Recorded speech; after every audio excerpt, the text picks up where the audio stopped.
Babaeng baboy.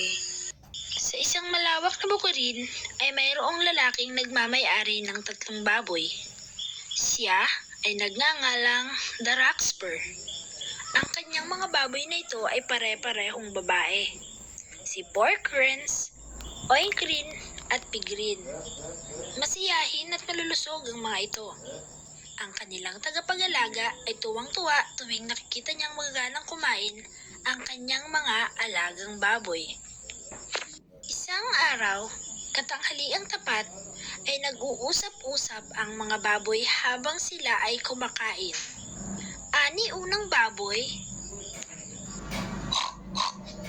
Sobrang swerte naman natin sa ating tagapag-alaga. Hindi tayo ginugutom at hindi tayo nahayang dapuan ng sakit. Hihihi! Siya ay si Porkrens. Oo nga, bukod pa doon, kahit sama-sama ay masarap ang kaniyang inihahain. Hindi tulad sa una nating tagapag-alaga. Siya naman ay si Oinkrin. Kaya naman nakakaawang iba pa nating kapatid. Hindi nila nararanasan ang ginhawang nararanasan natin dito. At ito naman si Pigrin. Siya ang pinakabata. Sa araw-araw ay hindi pumapalya si The Rockspur na pakainin at linisan ang mga babaeng baboy na kanyang alaga. Kanyang naiisip na pararamihin niya lamang ang mga ito, ngunit dahil napamana sa kanya ang mga ito ay hindi niya ito kayang patayin o ipakatay. May isang araw kung saan ay bumisita ang kumpare niyang si Bunog sa kanyang bukirin. Magiliw niya itong tinanggap at inimbitahan sa kanyang kubo. Kamusta, kumpare? Tagal din nating hindi nagkita. Ayos naman, pare. Eto, medyo nakakaluwag-luwag na. Ikaw, kamusta? Ayos lang din naman, pare. Ito at mayroong trabaho sa bukid at may pag-aaring 3 baboy. Nagagamitin ko pang negosyo. Ay, oo, pare. Alam ko ang tungkol dyan. Sa katunayan, kaya ako naparito ay... Pupwede muna bang makitang iyong mga alaga? Oo naman, pare. Halika, sumama ka sa akin. Isinama ni The Rockspur si Bunog sa malawak at bukas na kulungan ng kanyang mga babaeng baboy. Sa pagkakita pa lamang kay Pigrin, ay tila nagningning ang mga mata ni Bunog. Mukhang magaling kang mag-alaga, kumpare. Napakalulusog ng iyong mga baboy. Salamat, pare. Talaga hindi ko pinapali ang kanilang pagkain. Mahal na mahal ko ang mga yan. Kaya alagang-alaga ko sila. Bukod pa roon, ay lahat ng mga yan ay hindi pa naanakan. Magiliw na pagbabahagi ni The Rockspur kay Bunog. Mukhang giliw na giliw ka sa kanila, pare. May mga pangalan ba sila? Tanong ni Bunog. Ay, oo. Ito si Porkrin, ito si Oinkrin, at ito naman si Pigrin. Kagagandang pangalan. Bagay sa kanila, no, pare? Oo nga, pare. Tugon ni Bunog at kanyang inakay si The Rockspur palayo ng kaunti. Subalit, Oik, oik. Ayoko sa lalaking iyon. Hindi ko gusto ang kanyang tingin. Oik, oik. Huwag kang ganyan, Pigrin. Wala namang ginagawa sa iyo yung tao. umunod si Pigrin sa 2 lalaki at nagtago sa punong malapit sa mga ito. At hindi akalain ni Pigrin ang kanyang narinig. Pare, ang totoo niyan, kaya ako naparito, ay nalaman ko nga na ikaw ay may mga alagang baboy. At tama nga sila, malulusog at magagandang baboy ang meron ka. At may nakapagsabi rin sa akin na ayaw mong nawawala ang mga ito sa paningin mo. Nais ko sanang bilhin ng isa sa iyong mga baboy upang ipalit yun sa aking darating na kaarawan. Dahil dito, ay nagmamadaling bumalik si Pigrin sa kulungan at agad niyang ikinuwento ang kanyang narinig. Oik, oik. Sinasabi ko na. Hindi talaga maganda ang pakiramdam ko sa lalaking iyon. Aalis na ako bago pa ako makatay. Huwag ka mag-alala. Huwag ka magpadalos-dalos. Hindi naman tayo pahabayaan ng ating tagapag-alaga. Tama. Hindi ba't sabi ng ating tagapag-alaga ay mahal niya tayo? Hindi niya tayo ipagbibili sa mamang iyon. Oik, oik. Hindi ako magpapasigurado. Kumpare niyo yun at hindi malabong mahikayat ng lalaking yun ng ating tagapag-alaga na ipagbili tayo. Papayag ba kayo na katayin kayo at leksyonin para sa kaarawan niya? Hindi, syempre. Kaya nga sumama kayo sa akin upang tumakas habang wala pa sila. Hindi sumangayon si Pork Rens at Oikrin kay Pigrin. Ayaw nyo?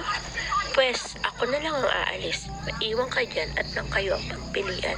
Umalis si Pigrin nang walang kasiguraduhan kung saan siya pupunta. Sa kabilang banda naman, ito ang naging sagot ni Daraxper kay Bunog sa sinabi nito. Pare, kinalulungkot kong sabihin sa'yo na hindi ko ipinagbibili ang aking mga babaeng baboy. Bakit naman pare? Magbabayad naman ako. At hindi ako tatawad. Gaya nga ng sinabi ko sa iyo, ay nakakaluwag-luwag na ako. Imbitado ka din pare sa kaarawan ko. Kaya pagbigyan mo na ako. Pasensya ka na talaga pare, pero hindi ko talaga sila kayang ipagbili.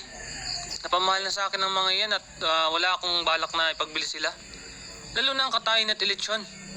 Pare naman. Ngayon na nga lamang tayo nagkita pa hindihan mo pa ako. Babay lang naman yun pare. Sa ibabayad ko naman ay makakabili ka ng bago. Baka dalawa pa. Pasensya ka na talaga pare. Yung ibabayad mo sa akin ay sa iba mo na lang ibili. At hindi sila mga baboy lang. Alaga ko sila. Mga babaeng baboy ko yun at hindi basta mga baboy lang. Hindi nakasagot si Bunog at tila nainis pa sa sinabi ni Daraxper. Kung hindi mo mamasamain pare ay marami pa akong gagawin. Ihahatid na kita sa daan palabas. Sumunod na lamang si Bunog at hindi na sumagot pa. Nauna pa itong tumalikod kay Daraxper at binagtas ang daan papalabas. Sa paglalakad naman ni Pigrin ay hindi na niya alam kung nasaan siya. Sa kasamaang palad ay nakita pa siya ni Bunog habang ito ay papaalis na. Kita mo nga naman ang pagkakataon. Mukhang sa akin umaayon. Hinabol nito si Pigrin at siya namang paghingi ng tulong ni Pigrin. Oink! Oink! Hindi pa kalayuan ng nalalakad nito, kaya naman naulinigan pa ito ni Daraxper at kaniyang pinuntahan ang kulungan ng mga baboy niya. Bakit nawawala si Pigrin? At kanyang napagtanto na si Pigrin ang baboy na namamalakat at wari humihingi ng saklolo.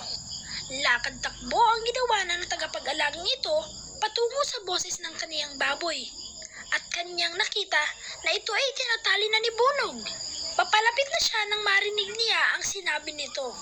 Ayaw mong ipagbili sa akin ha? Pwes, ito at kusa ako ng hinuli totalay pakalat-kalat naman. Ito pa naman ang matitipuhan ko sa 3 baboy. Kaswerte ko naman at hindi ko na kailangan pang magbayad.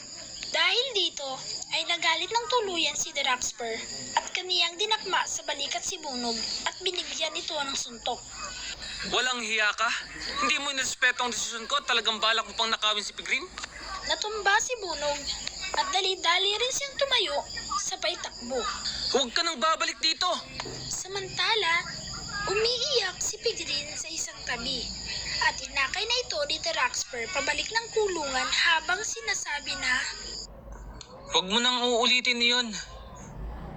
Huwag ka na ulit tatakas. Paano kung hindi kita narinig at nakita? tahimik na tumatango naman si Pigrin. Pagkabalik ng kulungan ay tuwang-tuwa ang 2 baboy dahil nakabalik na si Pigrin at nailigtas ito ng kanilang tagapag-alaga. Oink, oink. Pasensya na kayo. Hindi ako nakinig sa inyo. Wala iyon. Ang mahalaga ay nandirito ka na ulit at ligtas ka. Grabe ang pag-aalala namin sa iyo. Sa pagtakas mo pa lang hanggang sa marinig namin ang pag-iyak mo. Ngayon alam mo na kung gaano tayo kamahal ng ating tagapag-alaga. Hindi na baling mawalan siya ng kaibigan, mailigtas ka lang. Huwag mo na uling uulitin yun ha. Huwag ka na uling aalis ng basta-basta. Oink, oink. Oo, salamat sa inyo at sa ating tagapag-alaga. Oink, oink.